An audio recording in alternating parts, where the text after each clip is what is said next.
Antes da gente entrar no conheça-te a ti mesmo, então esse conhecimento do nosso mundo íntimo, todo mundo aqui, se não está passando por isso agora, já passou, vai passar, e busca a ajuda de uma casa espírita, de algum templo religioso, de um amigo, de um familiar, que são as dificuldades do nosso dia a dia. Elas podem se expressar de várias formas: ansiedades, medos, dificuldades financeiras no trabalho, na família, várias formas.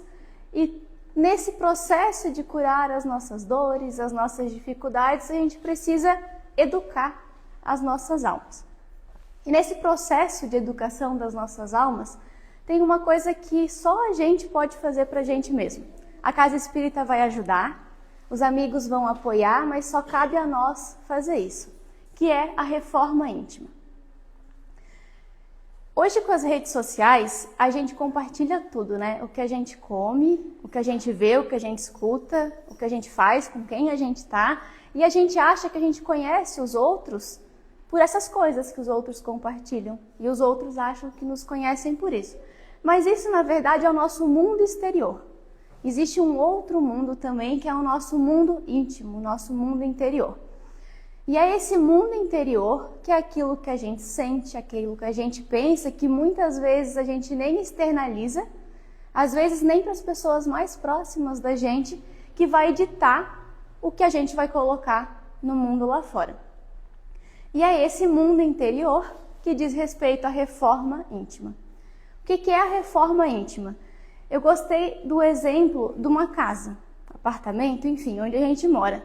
A gente vai fazer uma reforma. Por quê? Porque tem alguma coisa que não está funcionando direito, está meio estragado, um vazamento, ou porque alguma coisa já não está mais tão legal, a gente quer deixar melhor, mais bonito, mais funcional. A reforma íntima das nossas almas é a mesma coisa. É quando algo não está legal e a gente quer deixar melhor. E a gente aqui na Terra, a gente está aqui porque a gente tem várias coisas dentro de nós que ainda não está muito legal e que a gente precisa melhorar. Então essa é a reforma íntima. E qual que é então a relação da reforma íntima com o tema de hoje, que é o conhecer a si mesmo, o autoconhecimento? Quando a gente busca se conhecer, se entender, a gente começa a se refletir, se questionar como que a gente se relaciona com o outro e se tem um jeito melhor de se relacionar. Então, por exemplo, dentro de casa, a gente começa a se questionar: será que essa reação que eu estou tendo com esse familiar está certa? Por que eu estou sentindo isso? Por que eu estou reagindo dessa forma? Então, o autoconhecimento serve para isso, para a gente refletir como que a gente se relaciona com o outro. E ainda falando dessa educação das nossas almas, lá no Livro dos Médiuns, que é uma das obras básicas da doutrina espírita, tem os meios de se combater a obsessão. A gente não vai detalhar sobre os processos obsessivos hoje, mas é quando a gente não está legal, por um motivo ou por outro, estamos acompanhados de espíritos que se sintonizam conosco. E lá no Livro dos Médiuns, ele fala um pouco de como se combater a obsessão. Então, como educar as nossas almas para sentir melhor. E o primeiro item é a gente não estar iludido. Como assim? A gente precisa saber que algo em nós ainda não está legal. Porque se a gente acha que está tudo certo, que a gente faz tudo correto, que a gente nunca magoou ninguém, a gente não vai buscar mudar. Então, o primeiro passo é a gente não se iludir achando que está tudo certo e se reconhecer nessas dificuldades. O segundo passo é insistir em se melhorar. Porque às vezes a gente até reconhece que tem que mudar, que tem que melhorar, e a gente até já sabe no que, mais ou menos. Mas a gente não insiste muito. A gente tenta uma semana, daí cansa porque é difícil. A gente precisa estar o tempo inteiro insistindo, então é não desistir. O terceiro ponto, vigiar e orar. Nesse processo de reconhecer aquilo que não há de bom dentro de nós, a gente vai querer desistir porque é difícil, porque vão ter empecilhos que vão dificultar isso mais ainda. Por exemplo, eu reconheço que eu sou uma pessoa que eu não tenho muita paciência. O Vitor confirma isso, a Camila, minha irmã, confirma isso também. Eu reconheço que eu tenho que mudar. Mas sozinha eu vou desistir, porque o Vitor vai testar minha paciência, a Camila vai testar minha paciência, vai ficar difícil. Então eu preciso pedir ajuda. Esse é o orar. É o levantar, é o olhar para Deus, para alguém acima de nós, Jesus, e pedir ajuda. Não estou conseguindo. Essa semana eu tentei não me incomodar, não me estressar e não estou conseguindo, me ajuda. E o quarto ponto é buscar a transformação interior, é buscar mudar, ser diferente, porque eu não quero mais ser assim. Então essas são as 4 formas de educar as nossas almas. Lá no Livro dos Espíritos, na pergunta 919, o Livro dos Espíritos é uma outra obra básica da doutrina espírita. Kardec fez perguntas aos espíritos e eles responderam através de diversos médiuns. Na pergunta 919, Kardec pergunta: qual o meio prático mais eficaz que tem o homem de se melhorar nesta vida e de resistir à atração do mal? Só a pergunta do Kardec já tem bastante coisa interessante. Então, o meio mais eficaz, então o melhor de todos, para melhorar nessa vida e resistir à tentação do mal. E os espíritos respondem: um sábio da antiguidade vô-lo disse, conhece-te a ti mesmo, que é o tema da palestra hoje. Então, o jeito mais fácil e mais eficaz da gente progredir, ser melhor, é conhecendo a nós mesmos. E ainda seguindo na doutrina espírita, então, vou falar um pouquinho das obras de Joana de Ângeles, como aqui, de Emmanuel, e também quero divulgar a palestra da Ana Teresa Camasmi, com esse mesmo tema. É esse o sobrenome dela, Sandra, eu sempre esqueço. Da Ana Teresa Camasmi e do Arthur Valadares, os dois com esse mesmo tema no YouTube. É muito mais completo, muito melhor explicado. Convido vocês a assistirem. Eles falam sobre esse tema. Mas então, seguindo um pouquinho na visão espírita do autoconhecimento, a Joana, no livro Refletindo a Alma, ela fala que a gente tem que ter consciência dos elementos que nos compõem, que faz parte de quem a gente é, da nossa mente. E a mente é a própria manifestação do espírito e é formada pelo pensamento, sentimento e vontade. Então, todo mundo que está aqui hoje é formado por essas 3 coisas: pensamento, sentimento e vontade. E aí eu parei para refletir o que é, qual que é a diferença de cada um desses. O pensamento é tudo aquilo que a gente imagina, raciocina, e que muitas vezes a gente não externaliza. O sentimento é aquilo que a gente cultiva dentro do coração, as emoções, os sentimentos, aquilo que a gente alimenta dentro de nós. E a vontade é a força que vai dirigir e escolher aquilo que a gente faz perante os sentimentos e pensamentos que a gente tem. Então, transforma esse pensamento e sentimento em ação. E toda transformação, tudo aquilo que a gente quer melhorar na gente, começa pela vontade. Porque a vontade é aquilo que vai falar no nosso ouvido assim: apesar de eu estar sentindo isso, apesar de eu estar pensando isso, eu não quero mais. Eu quero fazer diferente. Porque todo mundo que já tentou corrigir alguma imperfeição já passou por isso, de tá tentando e o pensamento vem. O pensamento vem, às vezes o dia inteiro, aquele pensamento que tu não quer ter, de irritação, pensamento de não gostar de alguém, de se irritar com qualquer coisa, ele vem. E daí a gente pensa, não, eu não quero mais isso. E é o dia inteiro, às vezes é uma vida inteira, com essa vontade de querer agir de outra forma. E a partir desta vontade a gente vai moldando o sentimento. Depois de um tempo a gente já não sente mais aquilo. E depois de mais um tempo a gente não pensa mais naquilo. Então é aqui que a gente tem que trabalhar, na vontade seguida do sentimento e pensamento. Ainda no Livro dos Espíritos, agora na pergunta 132, o Kardec pergunta qual que é o objetivo da gente estar aqui na Terra, da encarnação dos espíritos. E a resposta é um pouco maior que essa, eu trouxe um pedaço dela, mas os espíritos respondem: Deus lhes impõe a encarnação com o fim de fazê-los chegar à perfeição. Então a gente não está aqui para pagar o que a gente fez de errado nas outras vidas, para resgatar, a gente vai fazer tudo isso, mas a gente está aqui com o único objetivo de nos melhorarmos e chegarmos à perfeição. E nesse nos melhorarmos, sermos felizes também. Então, como é que a gente vai se melhorar e ser perfeito se a gente não parar para olhar para dentro de nós e entender aquilo que não está legal? Então, esse é o primeiro passo.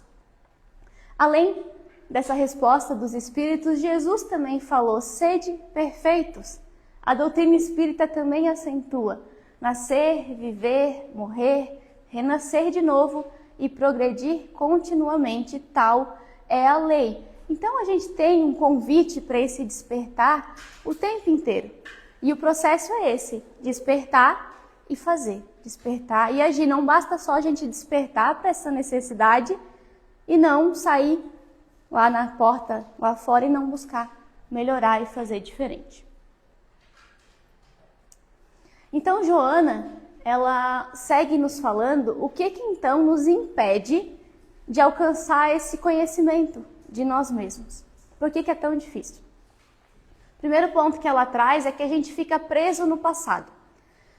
Acho que todo mundo aqui também, em alguma situação, em algum momento na vida, já teve alguma reação para algo que parou e pensou assim: meu Deus, como é que eu fui fazer isso? Como que eu reagi desse jeito? Nem parece comigo. Não é algo que eu costumo fazer. A gente traz conosco, de vidas passadas, entraves, dificuldades, culpas, várias coisas. E isso, dependendo da situação que a gente está vivendo no momento, vai despertar, vai florescer. E a gente vai ter essas reações que a gente não gostaria mais de ter, mas a gente ainda vai ter. Mas não dá para a gente ficar preso nisso. Ainda acontece, ainda sinto isso? Sim. Mas não adianta ficar preso no passado, a gente tem que seguir. O segundo ponto que nos impede de alcançar é que a gente fica distraído na nossa zona de conforto.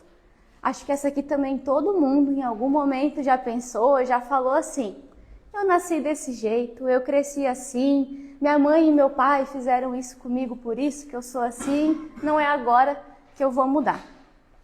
Eu tô velho, não dá tempo mais de mudar. Esse é um pensamento muito daqui e do agora, porque quando a gente se reconhece espíritos imortais, que é o que a gente é, nunca é tarde. A gente pode estar velho do corpo físico, mas a vida vai continuar. A necessidade dessa mudança vai continuar batendo nas nossas portas. Então não é tarde demais e a gente tem que sempre buscar mudar.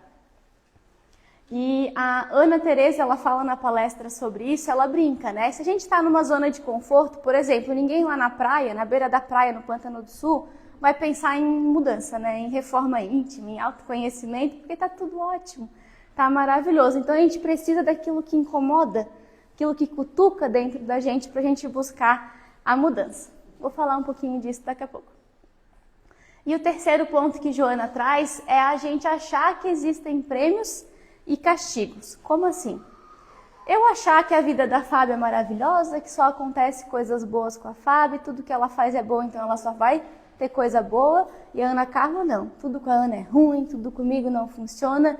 Coisas boas acontecem com pessoas ruins e coisas ruins também acontecem com pessoas boas. Não existe essa relação de prêmio e castigo com Deus. Ele não trabalha dessa forma conosco. Então, a gente achar que existem essas premiações e castigos muitas vezes nos impedem de seguir adiante apesar das dificuldades. E ainda Joana, nessa mesma obra, ela fala então o que a gente precisa para conseguir esse despertar, essa reforma íntima. Acabei de comentar, o primeiro passo é sentir alguma insatisfação. Com a gente, com o mundo lá fora, em algum relacionamento, qualquer coisa. Qualquer insatisfação que nos faça pensar: não tá legal, quero mudar. O segundo ponto é o desejo sincero de mudar. Como assim? Às vezes a gente quer mudar porque o outro fica apontando defeito na gente. Daí a gente muda porque o outro quer que a gente mude. Nunca funciona. A gente não vai mudar porque o outro disse que a gente tem que mudar, porque o outro quer, para salvar um relacionamento, que seja. A gente tem que mudar porque a gente quer. Porque a gente entende a necessidade dessa mudança, senão a gente vai desistir bem cedo. O terceiro ponto é persistir nessa mudança. Acho que eu já falei um pouquinho disso. A gente vai começar a mudança, vai ficar difícil, a gente não pode desistir, a gente tem que continuar tentando, porque só vai ficar mais fácil. Mais difícil não fica, só vai ficando mais fácil. E lembrar sempre de quando ficar difícil, de ajuda, orar, de ajuda para Jesus, que Ele sempre vai dar os recursos que a gente precisa para conseguir essa mudança. O quarto ponto, a disposição para aceitar quem você é. Quando a gente olha para dentro da gente mesmo, a gente vai encontrar imperfeições, coisas difíceis de se encontrar. Mas a gente tem que se aceitar, não adianta negar, dizer eu sou perfeita, eu não preciso mudar nada, eu não faço nada de errado, e não adianta o outro oposto também. Meu Deus, eu só faço coisa ruim, eu magoo todo mundo ao meu redor, eu não presto, eu nunca vou conseguir. Não, a gente tem que se aceitar com os equívocos, com os erros, mas entender que a gente pode mais. E esse pode mais, gente, não é em uma semana. Acho que essa talvez seja a maior dificuldade nossa. A gente quer mudar em uma semana, em um mês, e daí a gente não consegue, e daí a gente desiste. E daí a gente volta para esse ciclo de, eu não consigo. A gente pode mais, só que esse poder mais é um pouquinho a cada dia. Às vezes, em uma encarnação inteira, a gente não vai corrigir 100% daquela imperfeição, mas a gente vai sair um pouquinho melhor do que ontem. E o último ponto que Joana traz é fazer o necessário para crescer, o esforço. Esse necessário para crescer, às vezes, vai ser abrir mão de alguns pontos de vistas, abrir mão da discussão naquela hora que você tem... Sabe quando a gente tem a frase pronta na cabeça para discussão? Não fala, fica quieto. Depois a gente vai dormir pensando no que a gente podia ter falado e não falou. Tudo bem, mas não fala. Não continua na briga. Então é esse esforço diário. E voltando para o Livro dos Espíritos, que é da onde surgiu e é onde é a parte talvez mais conhecida que fala sobre o tema de conhecer a si mesmo, lá no Livro dos Espíritos, na pergunta 919, a 919 eu já li, agora 919a, Kardec pergunta qual o meio de conseguir essa reforma íntima, esse autoconhecimento. E aí quem responde é Santo Agostinho. Eu vou ler toda, não é toda, a resposta é maior, na verdade, mas eu vou ler todo esse trecho que eu trouxe para vocês. Santo Agostinho então fala: ao fim do dia, interrogava a minha consciência, passava revista ao que fizera e perguntava a mim mesmo se não faltara algum dever, se ninguém tivera motivo para mim se queixar. Então, todo dia, Santo Agostinho se olhava no espelho e se perguntava: fiz alguma coisa que talvez alguém não tenha gostado? Qualquer coisa. E daí ele refletia em cima disso. E ele segue: interrogai-vos sobre o que tendes feito e com que objetivo procedestes em tal ou tal circunstância, sobre se fizestes alguma coisa que, feita por outra pessoa, censurarieis, sobre se obrastes alguma ação que não ousaríeis confessar. Então aqui, às vezes a gente pensa assim, não, mas hoje eu não fiz nada de errado para ninguém, tá tudo certo. Mas se a gente pensar, será que se outra pessoa tivesse feito isso comigo ou com outra pessoa próxima de mim, eu ia ter gostado? Então aqui é outra reflexão. E ele finaliza falando: quando estiverdes indecisos sobre o valor de uma de vossas ações, inquiri como a qualificaríeis se praticada por outra pessoa. Então, se a gente esquecesse tudo que eu falei até agora, tudo que eu vou falar ainda, e a gente lembrasse só disso aqui, já ia dar um trabalhão. Nem isso aqui a gente lembra de fazer. Então, eu não faço todo dia, tudo bem, faz uma vez por semana, uma vez por mês, já ajuda. E aqui tem bastante perguntas, não se preocupem, mas é uma reflexão que quando eu fiz para mim, eu me senti desconfortável com a reflexão e eu trouxe para vocês se sentirem desconfortáveis junto comigo. É o teste de André Luiz, está no livro Opinião Espírita, não está com esse título, teste de André Luiz, fui eu que chamei, teste de André Luiz. Ele nos convida no texto a pensar nos últimos anos. Eu pensei últimos 3 anos já é o suficiente. Façam a conta mentalmente. Para quantas dessas perguntas a resposta é sim? Eu vou ler elas para a gente pensar. Estais mais calmo, afável, compreensivo? Conquistaste mais alto clima de paz dentro de casa? Trazes o evangelho mais vivo nas atitudes do dia a dia? Andas um pouco mais livre dos anseios de influência e de posses terrestres? Usas mais intensamente os pronomes nós, nosso e nossa e menos determinativos como eu, meu, minha? Teus instantes de tristeza ou de cólera estão mais raros? Diminuíram-te os remorsos ocultos?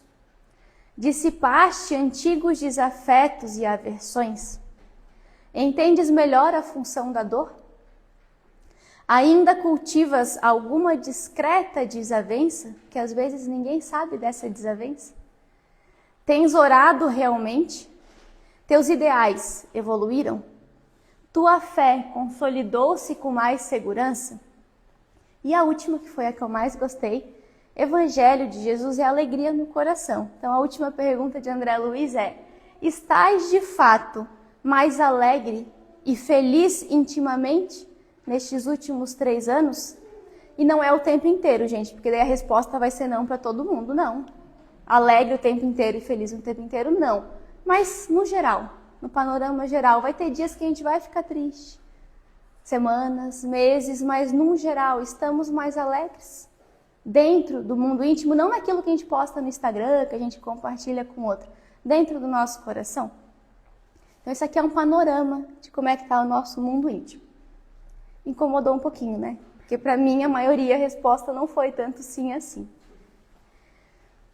E a gente só vai conseguir melhorar se a gente reconhecer essas imperfeições, tendências, fraquezas que tem dentro de nós. E às vezes pensar, eu me irrito, me falta paciência, eu sou egoísta, é difícil. Mas se no nosso dia a dia a gente parar para pensar aonde que o orgulho ainda se manifesta nas nossas atitudes, aonde que eu estou buscando vantagens pessoais, e vantagens pessoais, gente, não são grandes coisas, nas coisas pequeninas, aonde a gente ainda é intolerante, aonde falta caridade ou humildade, refletindo assim no dia a dia fica mais fácil da gente ver aonde a gente ainda precisa melhorar. E é só observando esses pontos que a gente vai conseguir mudar eles. E quando a gente passa a buscar essa mudança, os desgostos, os incômodos, eles não vão ser mais externos a nós, com outra pessoa, como que o outro falou comigo, se o outro me deu bom dia ou esqueceu de me dar bom dia no elevador. E esses desgostos, eles passam a ser mais de nós para conosco mesmos, que é como deve ser. A gente deve medir os outros com a mesma medida que a gente se mede. Muitas vezes a gente esquece disso. E no Livro dos Espíritos, agora na pergunta 785, o Kardec pergunta qual que é o maior obstáculo a esse progresso. E a resposta é só essa mesmo, não fui eu que resumi. O orgulho e o egoísmo. Então, o maior obstáculo para que a gente melhore é o orgulho e o egoísmo. E aí eu fiquei pensando, o orgulho e o egoísmo, mas aonde que o orgulho e o egoísmo se expressa no meu dia a dia? Eu fiquei com dificuldade de fazer essa reflexão e daí eu fui avaliando durante a semana e trouxe alguns exemplos para vocês que eu me despertei. Então, a necessidade de ter a razão sempre, às vezes não é sempre, mas tem situações que a gente insiste em ter a razão acima de qualquer coisa. Melindre quando é contrariado. Às vezes a pessoa falou uma coisa para nos ajudar e a gente acha que aquilo foi a pior coisa que aquela pessoa podia ter falado para a gente, porque ela contrariou aquilo que a gente achava que era certo. Dificuldade de pedir desculpas. Às vezes também nas coisas pequeninas dentro de casa a gente não é capaz de pedir desculpa. Necessidade de reconhecimento. Fiz uma coisa boa e ninguém agradeceu. A pessoa que recebeu essa minha ação boa não conseguiu nem agradecer, que absurdo. A gente pensa bastante isso também, esse é o orgulho. E a sensação íntima de superioridade intelectual ou moral. Essa pessoa fez isso, eu não faço mais isso, que horrível que ela está fazendo isso, como pode? Eu não sou assim. Então tudo isso é a expressão do orgulho e do egoísmo nos nossos dias, que são os maiores obstáculos para a gente progredir. E o Espiritismo, ele aponta 3 formas de destruir o orgulho e o egoísmo para que a gente possa ser feliz, para que a gente possa melhorar. O primeiro é desenvolver a verdadeira compreensão da vida espiritual, que é o que o Espiritismo veio descortinar. A gente não só ler, não só ouvir aqui na palestra, mas no dia a dia lembrar que a verdadeira vida não é aqui e agora. É nossa vida espiritual, que continua para além daqui quando o nosso corpo físico morre. Então lembrar que a gente é espírito imortal, que a gente foi criado simples e ignorantes e que todos nós estamos sujeitos às mesmas leis. Deus não vai ser bom com a Carla e ruim com a Sandra. Deus é bom com todos, a justiça é a mesma para todos. Então quando a gente lembra disso, quando a gente lembra que riqueza, posição social, poder é transitório, que vai acabar assim que o nosso corpo morrer, a gente para de se sentir tão superior ao outro, o orgulho, o egoísmo caem por terra. Mas, de novo, isso aqui a gente tem que lembrar todos os dias, quando a gente se olhar no espelho, que Santo Agostinho sugeriu lembrar disso aqui. O segundo ponto é exercitar a caridade. Talvez em toda palestra, independente do tema, a gente fala caridade, em algum momento. Porque fora da caridade não há salvação. Não é só uma frase bonita. Inclusive, convido vocês, o tema do Evangelho no Lar de ontem, que a gente fez no Instagram da associação, o Leandro acompanhou, foi esse tema, foi com a Marlete, foi muito legal a conversa, convido vocês a assistirem. Então, é impossível a gente olhar para o outro, tentar ajudar o outro e continuar colocando os nossos interesses acima de tudo. Porque quando a gente se ocupa do outro, da necessidade do outro ao invés da nossa, a gente esquece da gente um pouquinho. E daí o orgulho e o egoísmo vão diminuindo também.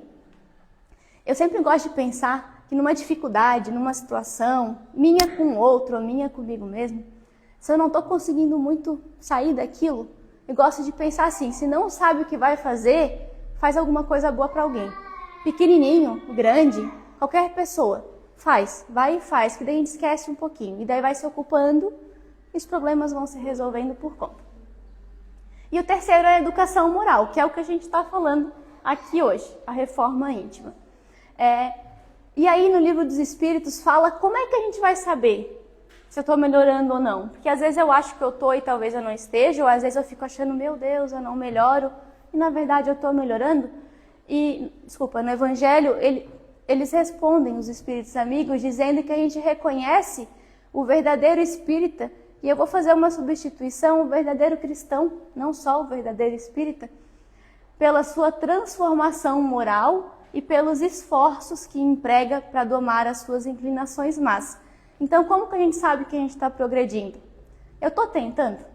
Sim, então a gente está progredindo, mesmo que a gente não consiga 99% das vezes. Se a gente está tentando e consegue 1%, a gente está melhorando. Então, é pelo esforço em se transformar. Prometo que eu estou quase acabando. Entrando um pouquinho ali no segundo item do fora da caridade não há salvação, foi uma fala que a Marlete trouxe ontem, nem estava no conteúdo para hoje, mas foi bem interessante, que a caridade no Livro dos Espíritos é definida pelos Espíritos como benevolência para com todos, indulgência para as imperfeições dos outros e perdão das ofensas, que é o BIP, benevolência, indulgência e perdão. Então percebam que a caridade, como entendia Jesus, não é esmola, não é auxiliar materialmente, não que a gente não deva fazer. A gente deve, e muitas vezes é a primeira coisa que a gente tem que fazer. Mas a verdadeira caridade vem dos sentimentos, porque benevolência, indulgência e perdão é sentimento. Lembra que a gente falou da vontade, pensamento e sentimento? Isso aqui tudo é sentimento. Então o que vai aproximar a gente de Deus, a gente dessa melhora, é o sentimento. E aí a Marlete trouxe essa frase, eu acho que era de Joana, que a verdadeira caridade nasce de um coração educado para amar. Então é isso que a gente tem que buscar, educar o nosso coração para amar, para olhar para o outro, que todas as nossas necessidades se resolvem. Esse slide eu vou pular porque o nosso tempo está chegando ao fim. Mas, então, em resumo, esse autoconhecimento, o conheça-te a ti mesmo, é olhar para dentro e identificar o que precisa ser mudado. E o progresso moral é transformar isso que precisa ser mudado, essas imperfeições, em virtudes, em coisas boas. Porque a gente só tirar aquilo que não é legal em nós e não substituir por coisas boas é muito difícil. Agora, se a gente substitui, é mais fácil. Como? Através do esforço consciente, da caridade e da vivência do Evangelho de Jesus. Então, o convite da noite de hoje era esse. É um tema que a gente vai ter que pensar para o resto da encarnação, lembrar dele todos os dias e não desistir. E continuar se esforçando para ser um pouquinho melhor todos os dias. Obrigada e boa noite. Obrigada, Júlia. Vamos agora para um segundo instante dessa